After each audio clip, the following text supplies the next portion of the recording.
નમસ્કાર મિત્રો, હું ડોક્ટર મનીષ સનારિયા, બાળરોગ નિષ્ણાંત, સ્પર્શ બાળકોની હોસ્પિટલ. હવે હું તમને ચંદીપુરા વાયરસ વિશે કહેવા માંગુ છું. અત્યારે જોવા મળતા ગુજરાતમાં ચંદીપુરાના કેસ વિશે આ ઇન્ફોર્મેશન આપવા માંગુ છું.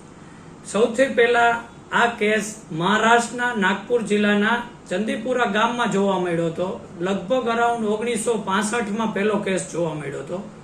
ત્યારબાદ ઇન્ડિયાના ઘણા બધા રાજ્યોમાં આ કેસ જોવા મળ્યા હતા, જેમ કે આંધ્રપ્રદેશ, મહારાષ્ટ્ર, ગુજરાત, ઓડિશા એ બધા રાજ્યોમાં જોવા મળ્યા હતા.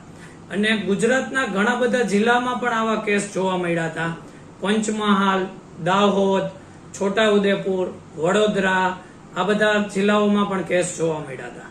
આ ચંદીપુરા વાયરસ નામની બીમારી એક સેન્ડ ફ્લાય નામની માખીથી ફેલાય છે. માખીના બાઇટ એટલે કે માખી કરડવાથી થાય છે. આ એક વાયરસ એ આરએનએ વાયરસ છે. આ એક કેસની મોર્ટાલિટી, ફેટાલિટી એનો રેશિયો બહુ વધારે છે. અરાઉન્ડ 55 થી 75% ફેટાલિટી રેશિયો છે. આ રોગ કઈ ઉંમરમાં વધારે જોવા મળે છે અને આ રોગ કઈ જગ્યાએ વધારે જોવા મળે છે? આ રોગ ખાસ કરીને નાના બાળકોમાં 9 મહિનાથી 14 વર્ષની વચ્ચે ખાસ કરીને જોવા મળે છે. અને આ રોગ ખાસ કરીને ગ્રામ્ય વિસ્તારમાં એટલે કે રૂરલ એરિયામાં જોવા મળે છે. આ શું કામ? કે ત્યાં નાના ઘર, ગાર, છાણથી કરેલા ઘર, કાચા મકાન હોય, કાચા મકાનની દિવાલોમાં તિરાડ હોય, ઝાડ હોય, વૃક્ષ હોય તો તેમાં તિરાડ હોય, તેમાં છિદ્ર હોય, છાપણથી માટીથી કરેલા મકાનો હોય, ગોબર હોય, ગાર હોય, ગમાણ હોય, તો અહીંયા ખાસ કરીને આ માખી વધારે રહેવાનું પસંદ કરે છે. ત્યાં આજુબાજુમાં હ્યુમિડિફાઈડ ભેજવાળું વાતાવરણ હોય, આજુબાજુમાં ગંદકી હોય અને આજુબાજુમાં પશુઓ ખાસ કરીને રહેતા હોય, તો આ રોગ ત્યાં વધારે જોવા મળે છે. આ રોગમાં કેવા પ્રકારના લક્ષણ જોવા મળે છે અને આ રોગ શું કામ ઘાતક છે? આ રોગમાં ખાસ કરીને જેમ સામાન્ય વાયરસથી થતા રોગના લક્ષણ હોય તો 1 દિવસ 2 દિવસ પૂરતા તાવ, માથું, કળતર એવું જોવા મળે છે. ઘણા કેસમાં ઉલટી સતત થવી, ઝાડા થવા, માથું દુખવું, ચક્કર આવવું, બેભાન થવું, કોમામાં જતા રહીએ એવા લક્ષણ જોવા મળે છે. આ રોગ શું કામ ઘાતક છે? કે શોર્ટ સમયમાં, બહુ જ ઓછા સમયમાં તરત જ એનું ઇન્ફેક્શન મગજ ઉપર લાગે છે. એને અમારી ભાષામાં ઇન્સેફેલાઇટિસ કહેવાય, એટલે કે ઇન્સેફેલોપથી, એટલે કે મગજમાં એનું ઇન્ફેક્શન. એને લીધે મગજનું ઇન્ટ્રાક્રેનિયલ પ્રેશર વધે છે. તેથી ખાસ કરીને આ રોગ એકદમ બાળક રિસ્પોન્સ કરવાનું બંધ કરી દે, જેના હાવભાવ નોર્મલ હોય એ હાવભાવ બંધ કરી દે છે. આ વિધિને 1 થી 2 દિવસ, 2 થી 3 દિવસમાં આ રોગ તરત જ મગજમાં ચડી જવાથી, મગજમાં ઇન્ફેક્શન થવાથી આ રોગ ઘાતક છે.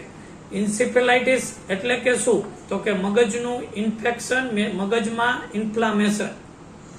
તો એમાં માથું દુખવું, ઉલટી થવી, ચક્કર આવવા, બેભાન થવું, ખાસ કરીને તાવનું પ્રમાણ બહુ એકદમ વધારે, એકદમ ટૂંકા સમયમાં મગજમાં ઇન્ફેક્શન સ્પીડે થાય, તરત બાળક ખેંચ આવે, ખેંચ કંટ્રોલ ન થાય, બાળકની પોઝિશન ડિસેરિબ્રેટ કોર્ટિકલ પોઝિશન થઈ જાય, વખત ખેંચ સાદી દવાથી કંટ્રોલ ના થાય, એટલે અમારી ભાષામાં ખેંચ લાંબો ટાઈમ રહે તો સ્ટેટસ એપિલેપ્ટિકસ કહેવાય. આવા રોગમાં ખાસ કરીને કંટ્રોલ ખેંચ થતી નથી હોતી અને ઘણી વખત બહુ જ ઇન્ટ્રાક્રેનિયલ પ્રેશર વધવાથી, સમયસર સારવાર ન મળવાથી, દર્દી શરૂઆતના સ્ટેપમાં ના આવવાથી આ કેસમાં મોર્ટાલિટી જોવા મળે છે, એટલે કે મૃત્યુદર જોવા મળે છે. આ કેસમાં અરાઉન્ડ 55 to 75% મોર્ટાલિટી હોય છે, એટલે કે 10 છોકરાઓમાં થયો હોય તો આ 6 થી 7-8 છોકરાઓમાં મૃત્યુદર જોવા મળે છે. શરૂઆતમાં જો એની સારવાર સમયસર થઈ જાય તો એની સારવાર સ્પેસિફિક કોઈ એન્ટીવાયરસ મેડિસિન નથી કે કોઈ એની સ્પેશિયલ કોઈ રસી હજી સુધી શોધાણી નથી. તો ખાસ કરીને સિમ્પ્ટોમેટિક ટ્રીટમેન્ટ કરવી જોઈએ. એટલે કે તાવ આવે તો તાવની પેરાસિટામોલ દવા, ઉલટી થાય તો ઉલટીના ઇન્જેક્શન, જેટલું પાણીનો લોસ થાય એટલો લોસ, ખેંચ આવે તો બાળકને ખેંચના ઇન્જેક્શન, બાળકને બીજું કંઈ પણ બોડીમાં ઇન્ફેક્શન હોય તો એના માટેના એન્ટીબાયોટિક ઇન્જેક્શન, અને આ રોગને સમયસર ફાસ્ટ સ્પીડે ટ્રીટમેન્ટ થવાથી આ રોગને અટકાવી શકાય છે આગળ જતો. પણ એને માટે કોઈ સ્પેશિયલ એન્ટીવાયરસ ટ્રીટમેન્ટ અવેલેબલ નથી. આ રોગનું નિદાન કઈ રીતે થાય? જનરલી આ રોગનું નિદાન આપણે લોહીનું સેમ્પલ અને પાછળ મણકામાંથી થતા પાણીની તપાસ, એને કહેવાય CSF એક્ઝામિનેશન. આ રોગનું સ્પેશિયલ નિદાન કરવા માટે આપણે આ સેમ્પલને NIV Poona, national institute of virology Poona મોકલવામાં આવે છે. અને ઘણી બધી ટેસ્ટ પણ અવેલેબલ છે. Virus detection, antigen detection, antibody test, ELISA test, RT-PCR જેવી વાયરસ આઇસોલેશન જેવી ટેકનિકથી આ વાયરસને ડિટેક્ટ કરવામાં આવે છે. આ રોગને અટકાવી કઈ રીતે શકાય? આપણે કીધું છે કે જેમ prevention is better than cure, એટલે ખાસ કરીને માખી મચ્છરનું કંટ્રોલ જેમ આપણે કરતા હોય એમ આ રીતે આનું જ કંટ્રોલ કરવાનું થાય. તો દવા છાંટવામાં આવે, જેમ કે DDT 5% મેલાથિયોન કરીને દવા છાંટવાની. જે જગ્યાએ માખી રહી શકે એવા બધા એના ઓપ્શન આપણે બંધ કરવાના, વધારાનું જરૂર ના હોય ત્યાં પાણીનો સંગ્રહ નહીં કરવાનો, ખુલ્લું પાણી હોય એને આપણે બંધ કરી દેવાનું. જ્યાં જ્યાં તિરાડ હોય મકાનમાં તો એનું રિપેર કરી નાખવાનું. ખાસ કરીને નાના બાળકો હોય તો એમને ત્યાં ગમાણમાં કે ગાય ભેંસની આજુબાજુમાં કે અહીંયા રમવા ના જવા દેવા. ફૂલ સ્લીવના કપડાં પહેરાવા, જેથી કરીને આપણે બીજા પણ મોસ્કીટો બાઇટ રિલેટેડ કોઈ પણ ડિઝીઝ થતા હોય એનું પણ કંટ્રોલ કરી શકીએ. પાણી ખાસ કરીને વધારે પ્રમાણમાં પીવું, અને મચ્છરને જેમ આપણે કંટ્રોલ કરતા હોય, જે રિપેલેન્ટ્સ આવે છે, સ્ટીકર્સ આવે છે, જે મચ્છરદાનીનો યુઝ કરવો જોઈએ. ખાસ સ્વચ્છતા બહુ ઇમ્પોર્ટન્ટ વસ્તુ છે. ઘરની આજુબાજુમાં કંઈ પણ આવી જાતની વસ્તુ હોય તો એને કંટ્રોલ કરવો જોઈએ. આ વિડીયોના માધ્યમથી હું ફક્ત મોરબીવાસીઓ, પેરેન્ટ્સ મિત્રો, ટીચર્સ મિત્રોને એટલું કહેવા માંગુ છું, કોઈ ગભરાવાની જરૂર નથી, પણ સાવચેતી રાખવાની જરૂર છે.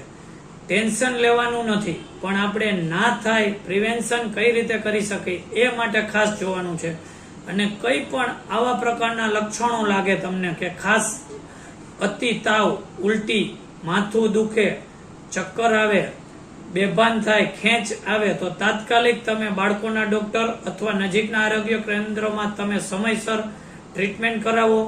ખાસ બાળકોને મચ્છર માખી ના કરડે તે પ્રકારના બધા પ્રયાસો કરો. આજુબાજુમાં હાઇજીન, સ્વચ્છતા ખાસ કરીને મેન્ટેન રાખો. અને અત્યારે ગવર્મેન્ટ, આરોગ્ય શાખા અને અમારું બાળકોનું એસોસિએશન આ માટે વર્ક કરી રહ્યું છે. Thank you.